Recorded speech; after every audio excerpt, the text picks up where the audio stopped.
kami sebagai tim sangat bangga dalam mendukung musik kali ini yang berjudul Kasus Diabetes pada Anak Meningkat 70 kali lipat dari tahun 2000.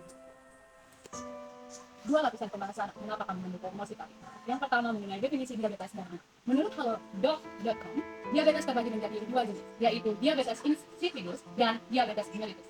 Di mana dari kedua jenis diabetes ini, jenis diabetes mellitus menghasilkan kasus yang paling banyak menyerang manusia. Diabetes mellitus ini dibagi menjadi dua tipe, yaitu tipe 1, tubuh benar-benar berhenti memproduksi insulin karena kerusakan sel pankreas yang memproduksi insulin sistem kekebalan tubuh. Dan tipe 2 adalah tubuh tidak memproduksi cukup insulin atau menolak insulin.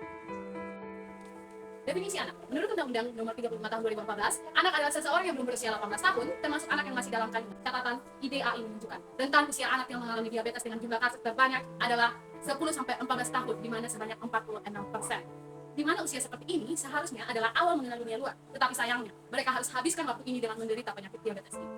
Terjadinya peningkatan kasus ini seakan menjadi tanda bagi kita, bukan untuk kita takuti, tapi untuk kita ketahui. Oleh karena itu, beberapa poin yang melatar belakangi peningkatan kasus ini menjadi cara terbaik untuk mengenal penyakit ini. Poin pertama, pola hidup. Bahkan, Wakil Ketua MPR RI, Ibu Lestari Moral-Erdijat, pernah berkata dalam sambutannya pada diskusi daring tentang ancaman diabetes, yaitu pola hidup yang kurang sehat dengan konsumsi makanan dan minuman yang memiliki kandungan gula tinggi saat ini menjadi rutinitas kehidupan anak-anak. Poin yang kedua, kondisi teknologi. Dengan anak-anak yang memiliki ketergantungan pada gadget, akhirnya membuat tren tidak sehat yang membuat peningkatan kasus ini terus terjadi. Anak adalah kasus. Apabila kasus ini terus mengalami peningkatan, maka jelas masa depan bangsa. Sebagai dasar argumentasi kami terdiri sebagai tim pro, ada pun dua poin argumentasi yang akan kami bawakan. Yang pertama, bagaimana gejala awal dari diabetes ini menyebabkan anak dan bahayanya. Yang kedua, dampak serius kasus ini dalam berbagai bidang. Masuk pada poin argumentasi pertama saya. Diabetes tipe 1 sendiri terjadi pada saat tubuh anak tidak bisa lagi memproduksi hormon insulin untuk mengontrol kadar gula dalam darah. Gula dalam darah tubuh yang terlalu tinggi akan membuat kerja organ dalam tubuh menjadi terganggu. Lalu, bagaimana gejala dan apa sih bahayanya bagi anak itu sendiri? Gejala diabetes mellitus tipe 1 pada anak dapat berupa penurunan prestasi dan gangguan emosional atau mudah marah, anak yang mudah mengompol, anak mudah haus dan cepat lapar, porsi makan anak menurun, dan berbagai macam hal. Hal tersebut telah disampaikan dalam artikel resmi dari kemenkes.go.id.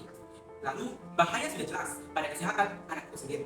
Kesehatan dan emosional anak dapat berpengaruh atau berdampak besar pada masa depan serta generasi yang akan datang yang akan saya bawakan dalam poin kedua saya.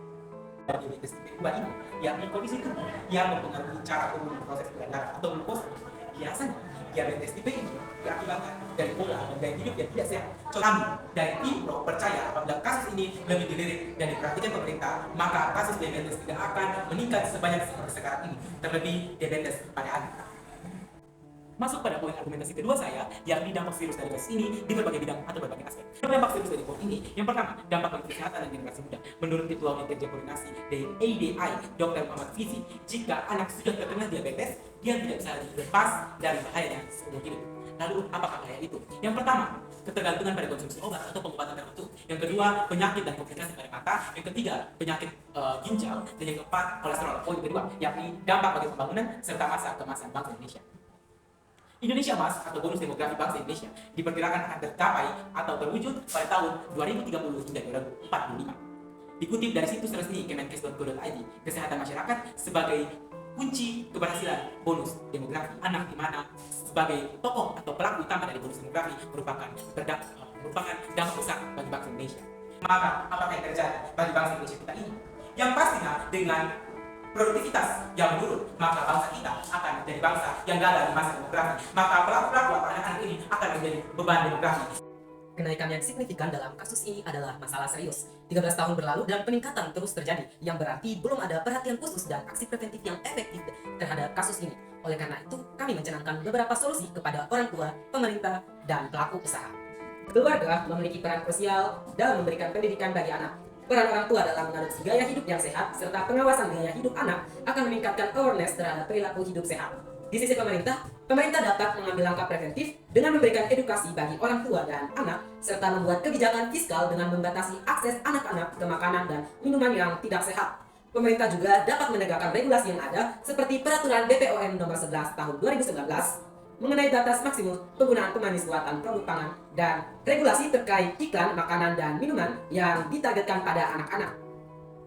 Dari dunia bisnis sendiri, wajib untuk selalu memiliki label mengenai informasi nilai gizi pada produk mereka agar anak ataupun orang tua dapat memilah dengan baik. Anak sehat, Indonesia maju. Tim Papua Siap berdemokrasi.